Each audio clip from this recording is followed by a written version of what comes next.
Lord Cameron indicated that he was worried, as I said, that Israel might have broken international law, and he was very explicit about what he wanted from Israel next. There could not be a full ceasefire, he said, while Hamas was still able to fire rockets at Israel. But, he added, we believe there will not be true security either for Israel or the Palestinians without moving to a two-state solution. No ceasefire is really fully sustainable forever unless you fully have a political horizon. So what do the Israelis make of this position? Now, someone who I'm hoping can tell me is Mark Regev. He's a former Israeli ambassador to the UK and now senior advisor to Prime Minister Benjamin Netanyahu. Mr. Regev, welcome to the show and thanks for joining me. Can I ask, first of all, I don't know if you were able to catch any of the Foreign Secretary's evidence today, but he is clearly concerned that you have broken international humanitarian law. Can you respond to that, please? So we are conducting our operation in accordance with the rules of armed conflict and international humanitarian law. We are very strict about that. Like the British, we have lawyers in the room where important decisions are made, and we make a very, very strong effort to maintain international law as we pursue this vicious, horrific enemy, Hamas, which was guilty of the most terrible war crimes and is still, until today, committing war crimes as it uses the people of Gaza as a human shield for its war machine. So can you give me your position, your number on the collateral damage percentage that David Cameron was asked about? I can say the following, and it's important to understand. You're a student of British history. You will know about Operation Carthage in March 1945, where the RAF targeted the Gestapo headquarters in Copenhagen, Denmark. Mm-hmm. And unfortunately, bombs went astray and over 100 civilians were killed in the area, including, I believe, 80-something children. Now, this is not a war crime. This is called a tragedy of war. You're endeavoring to hit a legitimate target, and the Danish underground was very interested in the British, the RAF, taking out that target, yes, the Gestapo headquarters. But if you inadvertently hit civilians, that's called an accident of war. That's not a war crime. And there is a percentage around what you are trying to, as it were, achieve, or what's the maximum you can achieve. And you heard Alicia Kearns, the MP, saying that the British tended to work these days to 3%. Now, that particular attack is remembered very vividly in Denmark. In fact, there's been an entire film made about it. So it didn't pass without comment. But nonetheless, I come back to my question, what is the percentage for collateral damage to which you're working?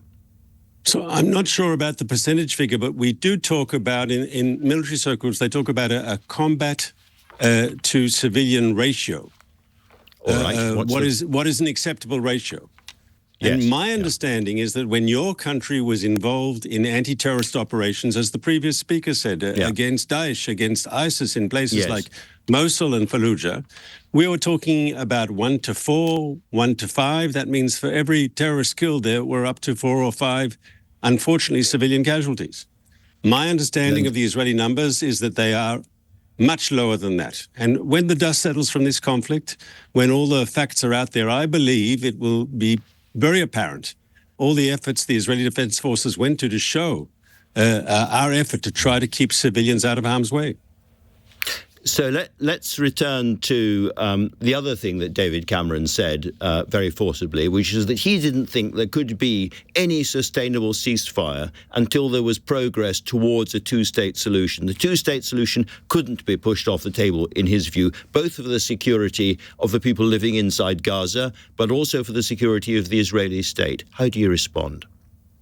So I'd say to defeat Hamas is not just going to make Israelis safer, yes, to destroy their terror enclave in Gaza, but that's ultimately good for peace, because Hamas represents the most violent and extreme opponents of peace and reconciliation. You know, Andrew, that Hamas says...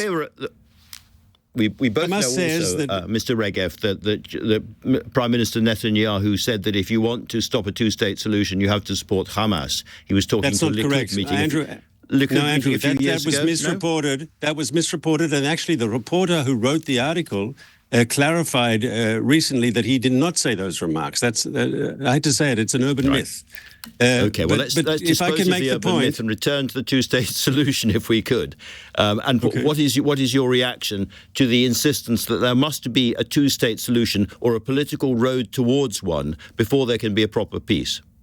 Well, before there can be a proper peace, Andrew, we have to destroy Hamas. Because Hamas will destroy any chance we have of making peace with our Arab neighbors and our Palestinian neighbors.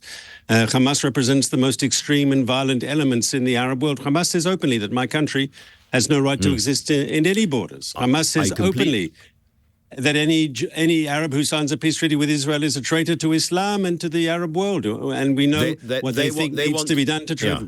Yeah. They certainly want to destroy Israel. That is absolutely clear. But once Hamas is defeated, do you not have to start to then move towards a two-state solution? So when Hamas is defeated, I believe when we've defeated the most extreme enemy of peace and reconciliation, then there'll be space, I think, for more moderate voices to move ahead. Now, we have a formula that's a bit different from Lord Cameron's. Our formula is, and this is the Prime Minister of Israel's formula, that the Palestinians should have all the powers to rule themselves, while none of the powers that could harm Israel. Now, the second half of that formula, none of the powers to hurt Israel, that's, of course, much more important today after the October 7th massacre, because if I can take issue with something that your previous guest said, she said, I believe that Gaza was occupied by Israel. We're reoccupying Gaza because of this war.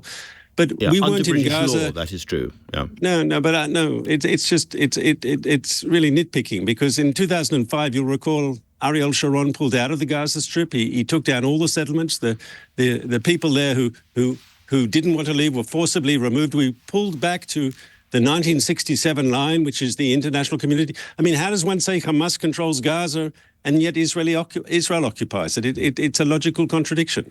And so now we have to go on the ground. Yeah. Things have changed rather on the ground in the last few weeks. Correct. I'm still trying to, with respect, hear you say that you agree that there must eventually be a two-state solution. Eventually. Can I remind you of Yitzhak Rabin, who was the father of the Oslo process? No one doubts his sincerity and his desire to make a peace. And he was assassinated, as you recall, by a right-wing messianic fanatic who's in jail and I hope remains in jail for the rest of his life. He said in his last speech to the Knesset, when he talked about reconciliation with the Palestinians, he said the Palestinians would receive less than a state.